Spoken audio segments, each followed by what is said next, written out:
This is Going Beyond Testing. I'm Mark Alyn. We're spending some time today kind of hanging out with Sandra Lee. She is the CEO of NJ Labs in New Brunswick, New Jersey. We're going to talk about something I really, honestly don't know anything about. Mycotoxins. We're going to talk about microbial testing, mold, bacteria. But let's do this first thing. What are mycotoxins? So it's mycotoxins include the 4 alpha toxins and something else called ultratoxin. These toxins, if found and you consume enough of it, can cause neurological diseases, several different types of cancers, and neuropathy, amongst other diseases too. So they're very dangerous to have in your body, and it's actually found in plants like hemp and marijuana and many other types of products. Wow. So how do you test for these things? There's, as in science and math, I think, there's different ways to get to the final answer, right? So there's different ways to do it. The most common was micro-testing, by microbial testing, but we didn't think it was sensitive enough. This was so dangerous that we thought it was best to do it by LC-MS. So we contacted multiple different manufacturers to see if they had applications. Applications are abbreviated methods, like they kind of give you information to start with, but you got to work out all the details, like how do you prepare the standard, the samples, such things like that.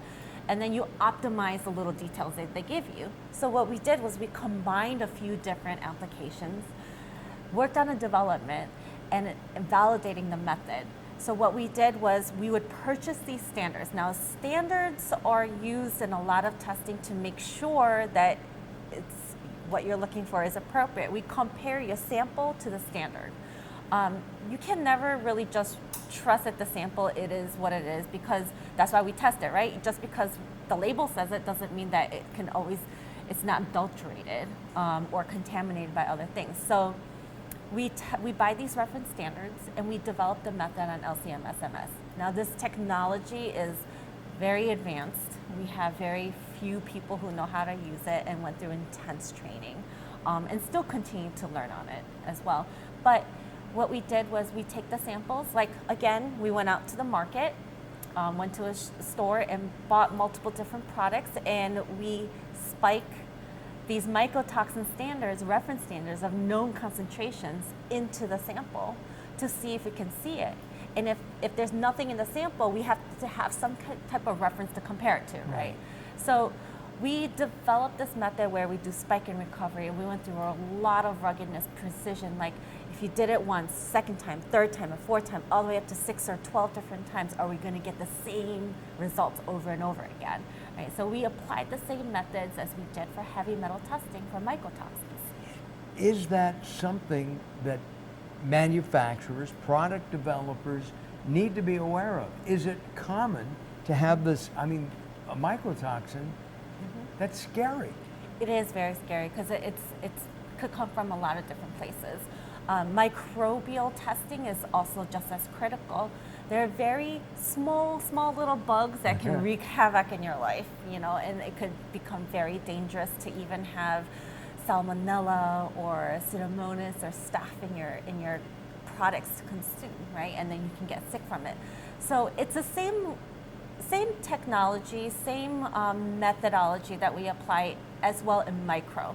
Now micro doesn't use these expensive equipment, but what we do is we buy these bugs. We call them bugs. We buy the bugs and we spike the sample with it, and you have to recover. The funny thing about these bugs, they don't grow the same way, right? They all have different personalities, right? So it's not very uniform. So we get a huge range that we have to recover. These bugs are really funny. Sometimes they'll grow, sometimes they won't.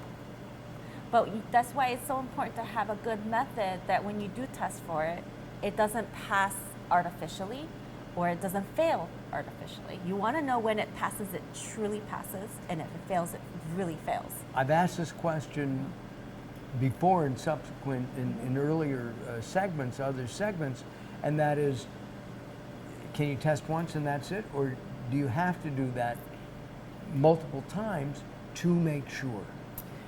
it's always best to have more data than one set, right? So even for micro testing, mycotoxins, for no matter what we do, it's best to, and I keep talking about this, you want to artificially spike your sample with what you're looking for, these contaminants per se, right? And then you want to be able to recover it, because you want to know that whatever you put in, you can get back. So the method is not destroying these bugs. These methods are not destroying or masking these toxins. You want to get back what you put in, right? In order to know that this, hey, this method actually works for this product to test for this particular pathogen.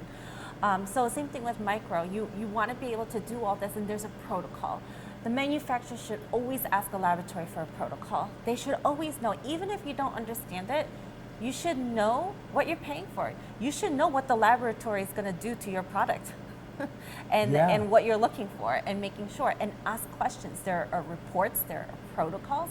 FDA requires that any validations, verifications, or any suitability of microtesting to have a protocol.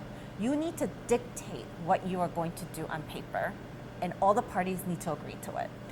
When somebody comes to you, do they usually have a protocol, or do they rely on you to say, look, here's what we recommend you do with your product? In most cases, especially supplement nutraceuticals or the cannabis industry, they're not going to know. So what we do is we ask them, hey, we ask questions too. You know, we need to have a lot of information in order to start this project, versus a pharma company who's already going to know what they want. But anybody else, we ask them, what's your specifications? What are you actually looking for? What do you hope to gain from this study? You know, what's your target? What's your goal? And based on that, we typically work with them to write this protocol. We write it and they approve it. And if they don't understand something, they usually ask us questions, and we can explain why we have to do it such a way. A couple of weeks ago, I did something in my spice closet. I have lots and lots of spices. I went through it, and I found many spices. My basil, my fennel, a lot of it was just out of date. And some of this by years. I don't remember which one. I smelled it, and it smelled rancid. It smelled moldy. Is mold a common occurrence in some of these plant-based products, such as cannabis or CBD? Yes, because it comes from a natural environment, right? So it's highly susceptible to mold. And water activity is something that not a lot of people talk about. The moisture in your product affects the growth of bacteria. That makes sense. Okay. So if it's dry, it tends not to grow. But if it's a little moist, then it may be the perfect condition. It's dark, it's moist, it's warm, and they like that environment, so they'll start growing. And so micro, going back to the other question as well, I forgot to answer, is you do the suitability and then you test again to make sure the method that you developed was appropriate. So you check again, right? So it's not a one-time thing. You do it again. You repeat it after you go through that process. And same thing with mold. Like if it's becoming rancid, it's breaking down. Something is breaking down. And that's very common in a natural product, right? So it's very common to find that in supplements, nutraceuticals, hemp-derived products, because it's coming from natural plants. So that's more of a reason why people should really look into, hey, I need to get this tested, but not just testing it, but how are you going to test it? How are you going to maintain the testing documentation? How are you going to ensure that when I test it today, that it's going to last and it's going to be true even 7 years from today? When I think of mold, and in the last, I don't know, number of years, we've heard about people with allergies to mold. I mean, there's black mold, which can be it can be fatal. What can happen? What if somebody ingests a moldy supplement of some kind? They can get sick. I mean, the bodily fluids leaving the body. It's free penicillin. No, I'm just joking. Well, hopefully you can fight it off. But if you have symptoms, again, we're not doctors, but if you have severe symptoms, it's always best to contact your doctor. Right. Our job is to make sure it doesn't get that far. Sure. Right. But unfortunately, depending on who the manufacturers work with, what methods you use, it can bypass. It's not a perfect system. There are some deficiencies here and there. We're not perfect either. But you can do many different things in your QMS, your quality management system, to prevent that from happening. And a laboratory who puts a lot of effort into their QMS and building it as a foundation can catch those things before it gets into the consumer's hands, like you and I. Right, and everybody, are consumers, as we've said. In fact, in our next episode, we're going to talk about the fact that everybody is a consumer. And if you're selling a product you want your family to use, you want your customers to use it, you want it to be safe and sane. We'll find out more about that on our next episode.